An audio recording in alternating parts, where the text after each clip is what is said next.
असल दोस्तों पाकिस्तान टाटी से मैं असनाउल्लाह खान। दोस्तों बहुत से पाकिस्तानी फैंस बात कर रहे हैं न्यूजीलैंड के ऊपर, बट एक चीज़ इग्नोर कर रहे हैं कि जितना इंपॉर्टेंट न्यूजीलैंड का हारना है पाकिस्तान क्रिकेट टीम और फैंस के लिए, उतना ही इम्पोर्टेंट ये है कि अफगानिस्तान भी अपने कम से कम 2 मैचेस ज़रूर हारे। खासकर अफगानिस्तान वर्सेस नीदरलैंड मैच जो है ना, पाकिस्तान क्रिकेट टीम और फैंस के लिए बहुत इंपॉर्टेंट है।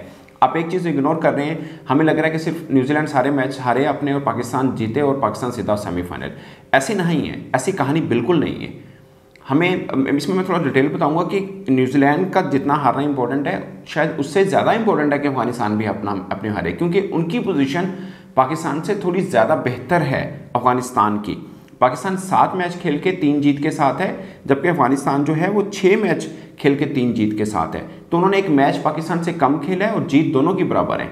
और अफगानिस्तान का जो मुकाबला नीदरलैंड के खिलाफ है, अगर आप क्रिकेट को अच्छे से फॉलो करते हैं तो आपको मालूम है कि इस गेम के अंदर अफगानिस्तान का पलड़ा भारी है। और अफगानिस्तान 7 मैच के बाद अगर 4 जीत के साथ आता है तो पाकिस्तान से ऊपर आ जाता है।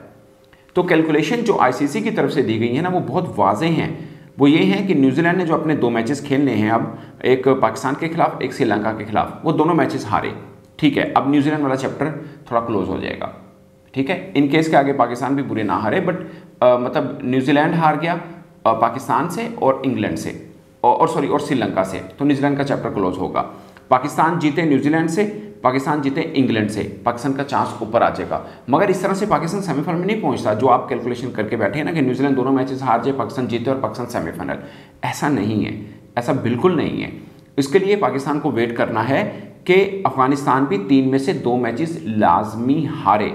नीदरलैंड के खिलाफ आप सबको मालूम है कि अफगानिस्तान जीत सकता है, और अफगानिस्तान ने इस वर्ल्ड कप में जितनी अच्छी क्रिकेट खेली है ना, मुझे लगता है कि पाकिस्तान की निस्बत ज़्यादा अच्छी क्रिकेट खेली है। उन्होंने पाकिस्तान को भी हराया, उन्होंने इंग्लैंड को भी हराया है और तगड़े मुकाबले दिए हैं। इंडिया के खिलाफ भी अच्छे रन किए, पाकिस्तान से ज़्यादा रन किए उन्होंने।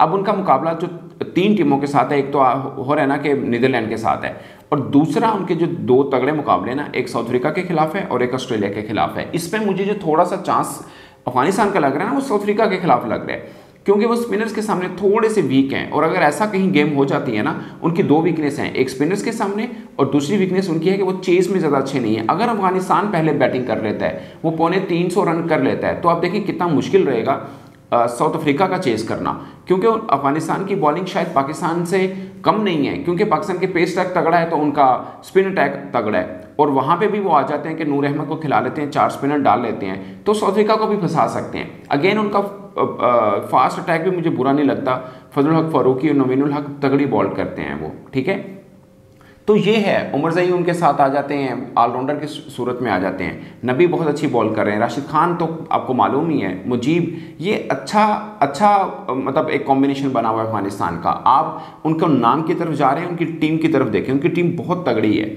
मैं बार बार ये कहता हूँ कि इस वर्ल्ड कप में मुझे दूसरी अगर तगड़ी बॉलिंग स्पिन डिपार्टमेंट के हवाले से लग रही है तो वो अफगानिस्तान है। आफ्टर इंडिया सबसे अच्छे स्पिनर्स उनके पास हैं। वो जनूबी अफ्रीका को फंसाने की पूरी सलाहियत रखते हैं, वो जनूबी अफ्रीका को हराने की सलाहियत रखते हैं। अगर जनूबी अफ्रीका सेकंड में बैटिंग पे आता है तो मैं तो उस मैच को 50-50 लेता हूँ। इन केस के अफगानिस्तान जो है वो 270-280 तक रन कर ले, तो इतना वो आसानी से चेस नहीं करने देंगे अफ्रीका को। हाँ, अगर अफ्रीका पहले बैटिंग कर लेता है तो वो फिर अफ्रीका फेवरेट होगा, क्योंकि पहले बैटिंग के अंदर तो वो तगड़ा खेल रहा है, आज वो चेज में थोड़े कमज़ोर हैं।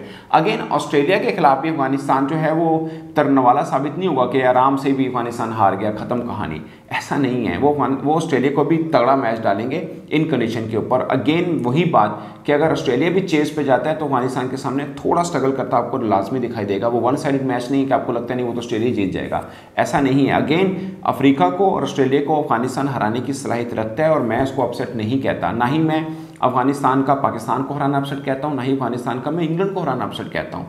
मुझे बज़ाहिर ये लग रहा है कि जिस फॉर्म में इंग्लैंड अब खेल रही है वो अफगानिस्तान के साथ दोबारा भी खेलेगी तो अफगानिस्तान हरा सकता है, अगर अफगानिस्तान अगर पहले बैटिंग करे तो ये कंडीशन जो है ना, ये जो सिचुएशन है पाकिस्तान के लिए कि बहुत ज़्यादा साजगार है नहीं है। मैथमेटिकली चांसेस हैं, तो मैथमेटिकली तो मुझे लगता है कि नीदरलैंड के पास भी चांसेस हैं, उनके पास भी 2 जीत हैं।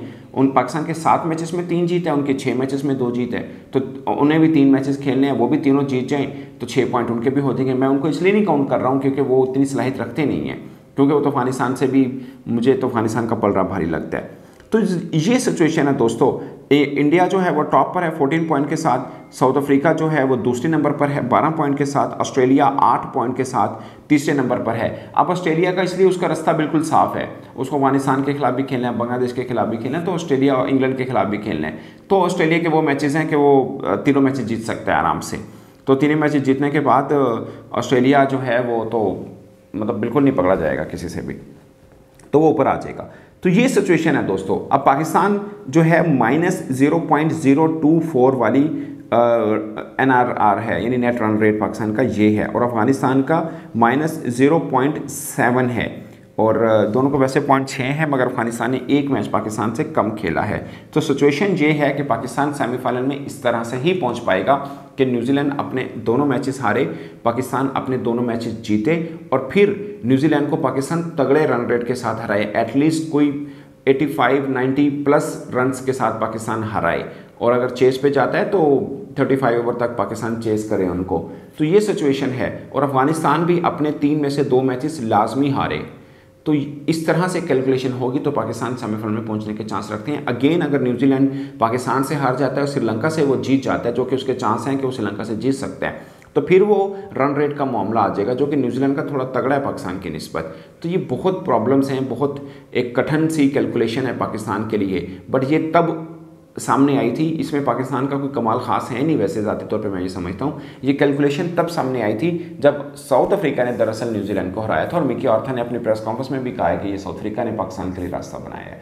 तो ये सिचुएशन है दोस्तों, बहुत कठिन सिचुएशन है, but there is a chance mathematically, और ये प्रैक्टिकली हो सकता है अगर कुदरत का कानून चला तो दोस्तों ये अपडेट थी अब तक जो पाकिस्तान की कैलकुलेशन और क्यों अफगानिस्तान का मैच पाकिस्तान के लिए अहम है।